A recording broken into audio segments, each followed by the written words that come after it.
안녕하세요. 저는 울산에 있는 주광교회를 담임하고 있는 김성열 목사입니다. 우리가 계속해서 생각하고 있는 것이 가난에 대한 문제지요. 실질적으로 이야기하면 돈 문제입니다. 사실 사람이 살아가는데 돈 문제처럼 중요한 것은 없다라고 생각되어지지요. 그런데 세상에는 두 종류의 사람이 있다고 저는 생각을 합니다. 첫째는 돈이 따라와서 절을 하는 사람이 있다는 거지요. 돈이 절을 해주는 사람. 한편으로는 또 한 가지는 돈에게 절하는 사람. 두 종류의 사람이 있다고 보여집니다.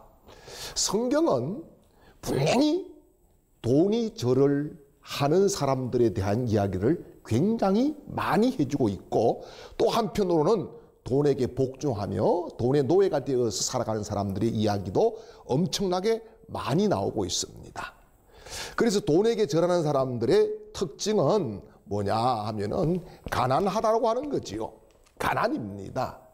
가난은 우리가 치유돼야 되고 또 극복돼야 될 중요한 문제이고, 가난이 치유되면서부터 돈이 나에게 와서 절을 하는 거룩한 부자, 하나님이 쓰시는 부자, 하나님께서 지속적으로 응답해 주시는 그런 아름다운 부자가 되는 줄 믿습니다.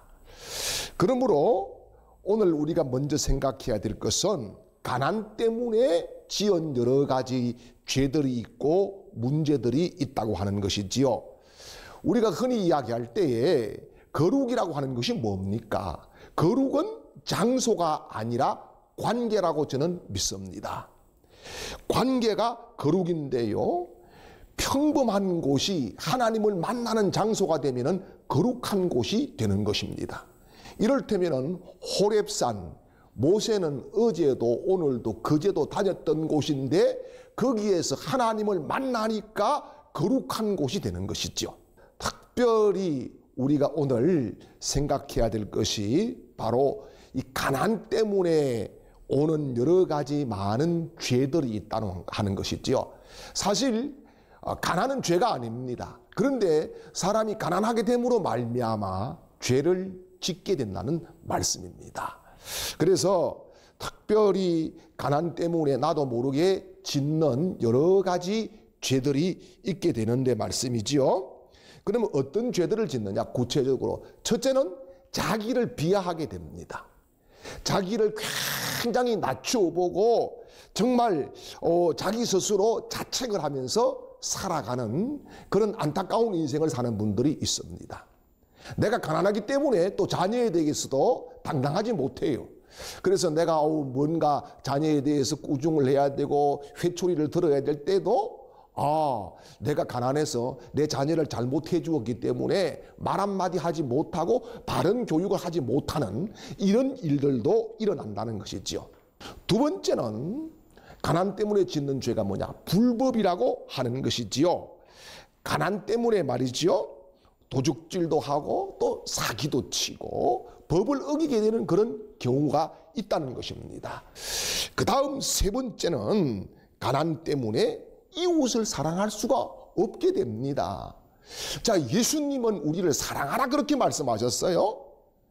자, 사랑해야 되는데 내가 너무 힘들어요. 이웃을 돌볼 겨를이 없어요. 이웃에게 관심조차 보낼 수가 없는 극박한 상황 가운데 있을 수가 있어요. 그러다 보니까 어떤 일이 일어납니까? 예수님께서 내 이웃을 내 몸같이 사랑하라 그랬는데 항상 중심이 누구 중심요? 나라고 하는 나 중심이 되어버리는 거죠. 내가 되어야 남이 된다. 내가 만족해야 남에게 뭔가를 줄 수 있다라고 하는 이런 죄성을 우리가 가질 수밖에 없는 구조로 가는 것이 가난이 주는 죄악이라고 하는 사실입니다. 그 다음에 네 번째 가난으로 말미암아 짓는 죄가 뭐냐? 거짓말하는 것이죠. 조금 전에도 말씀드렸습니다만은 속이려고 속이는 것이 아니라 어쩔 수 없는 거짓말을 할 수밖에 없는 경우가 오는 거죠. 제가 개척을 해서 예배당 임대료를 못 냈어요. 주인이 늘 독촉을 합니다. 그럴 때마다 하는 이야기가 둘째 주에 드릴게요. 셋째 주에 드릴게요. 마지막 주에 드릴게요. 다음 달에는 꼭 드립니다. 그런데 줄 수가 없어요. 이런 것들이 바로 죄와 연결되고 남을 속이고 싶어 속이지는 않지만은 남을 속이는 거짓이 된다라고 하는 것입니다. 그 다음 다섯 번째 죄는 뭐냐 하면은 돈을 갚지 않는 죄도 짓게 되는 것이지요. 남의 돈을 빌리기는 빌렸는데 갚을 능력이 안 되는 거예요. 빌릴 때는 반드시 그렇잖아요. 내가 아무 날 갚겠다고 약속을 하고, 그래서 상대는 나를 믿기 때문에 그 약속 하나를 붙잡고 빌려줬어요. 그런데 실질적으로 그날이 되어서는 줄 수 없는 환경에 놓이게 되는 아픔을 우리가 겪을 수밖에 없다는 사실입니다. 그 다음에 또 가난하게 되면 죄를 짓게 되는데 하나님과의 관계도 문제가 생깁니다. 가난하게 되니까 이게 하나님께 드릴 것인지 구별할 것인지 내 것인지를 생각하지 않고 먼저 우선적으로 써버리는 그런 안타까운 일들을 저지르게 되죠. 그런데 또 가난은 말이지요. 가난을 전념시키는 죄가 있어요. 이럴 때면은 어떤 일에 형제가 투자를 했어요. 그러다 보니까 뭔가 꼬이게 되고 어렵게 되었어요. 이때 어떻게 합니까? 형제들에게 또 다른 도움을 요청을 합니다. 또 가족들에게 요청을 하지요. 친구들에게 요청을 하지요. 그래서 거기에 잘못 투자가 되면은 모두 다가 어렵게 되는 가난을 전념시키는 죄도 지을 가능성이 얼마든지 있다는 사실이지요. 그리고 또 가난은 말이지요. 반드시 따라오는 것이 있어요. 게으름을 가져다 줍니다.